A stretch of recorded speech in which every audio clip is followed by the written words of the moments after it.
नमो नमः। श्रीमद् वाल्मीकि रामायणम् अयोध्याकाण्डं 53 सर्गः। भरत का दुःस्वप्न। यामेव रात्रिं ते दूता प्रविशन्ति स्म तां पुरीं, भरतेनापितां रात्रिं स्वापनो द्रष्टोऽयमप्रियः। जिस रात्रि में वे दूत उस नगर में प्रविष्ट हुए, उसी रात में भरत ने भी एक अत्यंत अशुभ स्वप्न देखा।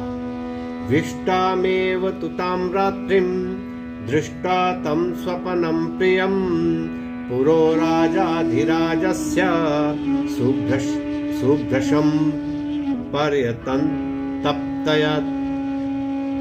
रात्रि के अंतिम प्रहर में देखे हुए उस स्वप्न का स्मरण कर राजाधिराज दशरथ के पुत्र भरत अत्यंत दुखी हुए। तप्यमानं समाज्ञाय व्यस्या प्रियवादिनः, आयसं हि विनिश्यन्तः सभायां चक्रिरे कथः। उन्हें घबराया हुआ देख उनके समवयस्क और प्रियवादी मित्र उनकी उदासीनता दूर करने के लिए सभा में नाना प्रकार की कथाएं कहने लगे। वादयन्ति तथा शांतिं लासयन्त्यपि चापरे, नाटकान्या परे प्राहुर् हास्यानि विविधानि च। भरत को प्रसन्न करने के लिए उनमें से कोई तो वाद्य बजाने लगे, कोई नाचने और थिरकने लगे, कोई नाट्य करने लगे और कोई हंसाने वाले चुटकुले कहने लगे। सतैर्महात्मा भरतः सखीभिः प्रियवादिभिः, गोष्ठी हास्यानि कुर्वद्भिर्न प्राहृष्यत्य राघवः। भरत के प्रिय चाहने वाले उन मित्रों के द्वारा भरत को प्रसन्न करने के लिए अनेक प्रयत्न किए जाने पर भी भरत की उदासी दूर न हो सकी। तम ब्रवीत प्रिय सखो भरतम सखीभिर्वृत, तम ब्रवीत प्रिय सखो भरतम सखीभिर्वृत्तम, सुहृद्भिः पर्युपासीनः किम सखेनानुमोदसे। मित्रों के मध्य बैठे हुए भरत के एक अत्यंत अंतरंग मित्र ने पूछा, हे मित्र, हम लोगों के इतना प्रयत्न करने पर भी आप हर्षित क्यों नहीं होते। एवं ब्रुवाणं सुहृदं भरतः प्रत्युवाच तं, शृणु त्वं यन्निमित्तं मे दैन्य में तद उपागतम। मित्र के इस प्रकार पूछने पर भरत जी ने उत्तर दिया, हे मित्र, मेरे उदास होने का कारण सुनो। स्वापने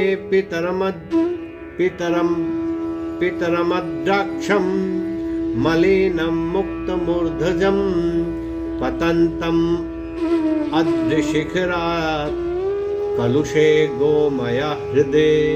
मैंने स्वप्न में अपने पिताजी को म्लान मुख, सिर के बाल खोले हुए तथा पर्वत की चोटी से गोबर के गंदे गड्ढे में गिरते देखा है। प्लवमानश्च मे दृष्टः सा तस्मिन् गोमय हृदये, पिबन्नञ्जलिना तैलं हसन्नपि मुहुर्मुहुः। मैंने यह भी देखा है कि वे अब गोबर के तालाब में मेंढक की भांति कूदते हुए बार बार हंसकर और अंजलि भर भर कर तेल पी रहे हैं। ततस्तिलोदनं भुक्त्वा पुनः पुनरधः शिरः, तैलेनाभ्यक्त सर्वांगस् तैलमेवावगाहत। मैंने यह भी देखा कि तिल मिश्रित भात खाकर बार बार मस्तक नीचे झुकाकर सारे शरीर में तेल लगाकर वे उसी तेल में डूब गए। स्वप्ने पिसागरं शुष्कं चंद्रम पतितं भुवि, उपारुद्धां च जगतिं तमसेव समावृताम। मैंने दूसरा स्वप्न यह देखा कि समुद्र सूख गया है, चंद्रमा पृथ्वी पर गिर पड़ा है और सारी पृथ्वी पर अंधेरा छाया हुआ है।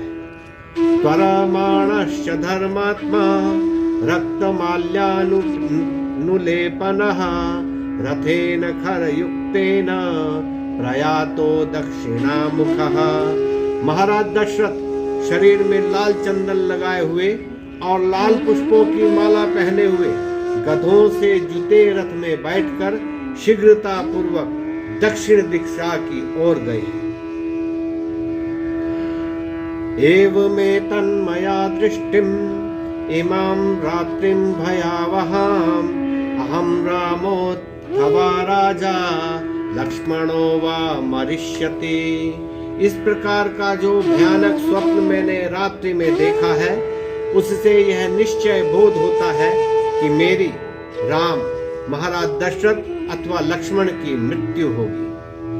नरो यानेन यः स्वप्ने खरयुक्तेन यातिः अचिरात्तस्य धूमाग्रम चितायां संप्रदश्यते। जो मनुष्य स्वप्न में गधे जुते हुए रथ पर सवार होकर यात्रा करता है, थोड़े ही दिन में उसकी चिता से धुआं निकलता दिखाई देता है। एतन्निमित्तदीनोऽहं तन्नवा प्रतिपूजये शुष्यतीव च मे कंठो न स्वस्थम इव मे मनः। इसी कारण मैं दुखी हूँ, इसी कारण मुझे आप लोगों की बातें अच्छी नहीं लगती। मेरा गला सूखा जा रहा है और मेरा मन अस्वस्थ हो रहा है।